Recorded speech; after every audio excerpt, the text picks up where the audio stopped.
Okay, so we've covered the basic investment or trading approaches, and we're going to come back to that later where we're actually going to take trades but now let's get to some nuts and bolts issues because these are important. When you first open a brokerage account, you're going to have several choices. One, if you just want to have a cash account, it is simple, but it will have no leverage, or so, which means you don't have any margin facility. So as opposed to that, you can open a margin account where you have margin facility and you have a little bit of leverage. So stocks, for example, on most brokers, you get a 50% margin in the US. So let's say you bought Apple at $100, you bought 10 shares for $1,000. You wouldn't have to put up the entire $1,000 at one time. You would put up only half of that. So only $500 is going to get blocked off from your account. Now, what happens if Apple goes down? Then they might require more margin from you. So the best way to understand leverage and margin is to think about buying a house. When you buy a house, let's say it's for $500,000, you put down $50,000 or $100,000, you use a loan to cover the balance. So let's say you put $100,000 and you use a loan for $400,000. Now, what happens if the value of the house goes up to $600,000?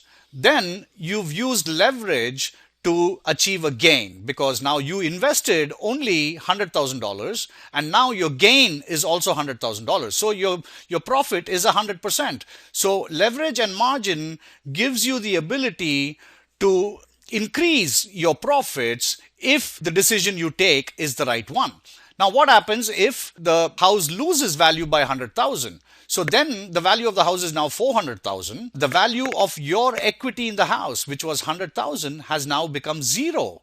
And so perhaps the banks might ask for some equity, or there might be other terms. In fact, if you recall the 2008-2009 crisis, this is what happened. The values of these houses came down so much that everybody was on a margin call. It's called a margin call. So when your equity in the house goes down to zero or negative, then you are placed on a margin call. So you have to come up with the balance. And so that's the negative part of margin accounts. We'll get into leverage a little bit more later. Now you can open any kind of an account. You can open an individual account. You can open a joint account, perhaps with your spouse or with your business partner. You can open a corporate account as an LLC or an S Corp.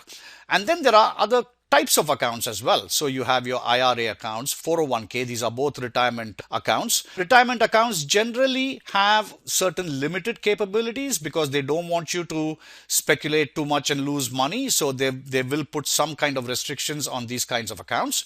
And then of course, futures and options are advanced margin accounts. First, we'll deal with how the stocks and margin works. And then once we reach the section on futures and options, we can see how advanced or how much leverage is involved. But if you're just starting out, you would get a normal individual or a joint account with your spouse with trading stock capability. As you become more and more advanced, you might learn about options or futures, and then you would want to add futures and options or Forex or whatever to your account. The broker also would want to know how much you know about these things because they are pretty advanced instruments, and therefore they don't want you to blow your money, and they would like to know that you know what you're doing.